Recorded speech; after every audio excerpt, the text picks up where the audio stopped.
nga bulijjo wa dokita otiimu we okujjanjaba ne bazuula nti aba alina kansa ng'ali ku stage owa rectum ng'ali ku stage 4 ne tumutwala mu ddwaliro e India wansi ekyenyi ne bamutwala mu ddwaliro India narespondinga ku ddagala bulungi nnyo era n'amalayo emyezi egyawerera ddala n'avaayo nga obulwadde bwa diabetes contained. Ebiseera bwayitawo katono ne wajja kyebiyita covid time ne tubogera mu ddwaliro ate nga waliwo travel ban ne tumujjanjabirako wano obulwadde ne buddamu ne bukula naye bwe bafunamu easiness n'addayo e India era narespondinga n'adda India agenze emirundi 4 yasembye okuvaayo mu gwakusatu gwa mwaka guno bwe yakomawo wano ne tubeera naye wano awaka awo mu May June ne tumutwalako ekibuli n'adda ku Friday Friday yabaali ekibuli Friday kati mu May June yamala na 17 n'adda kati ku Friday tugambe Thursday ya wiiki eri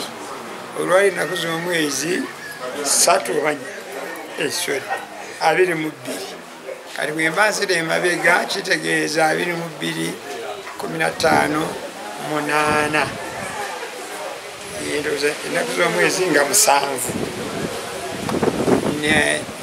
ne bampita wano nensanga tali comfortable era nitumutwala ekibuli ng'ageramu ennaku nga 3 bamanaginge tumugjeyo n'agenda nga yeeyongera last week atavuddeyo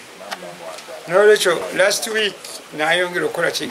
twali twatumya eddagala okuva India nalyo ne lituuka nabamuadministratinga wekisoboka naye Katonda n'asalawo nti essaawa ye ebaddeeyo. Katonda ffe mu Qur'an atugamba la yu'akhiru llaha nafsan idha jaa ajaluha, Mungu talindiriza muntu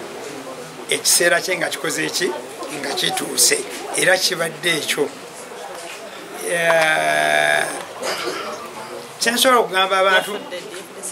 afudde leero ssaawa 4 ez'okumakya, kyensobola okugamba mu ddwaliro ekibuli, ekyensobola okugamba abantu nti ekyo ekibaddeyo tukikiriza era kyettamula nakyo kati tuli mu nteekateeka ya kumuziika. Olwaleero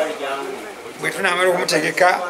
tujja mutwala ekibuli ku muzikiti ku ssaawa 10 tumusaalire. Bwe tunaamala tumutize mu mmotoka emutwale Entuuma mu Bukomansimbi gye tugenda okumuziika enkya ssaawa 8. Enkya ssaawa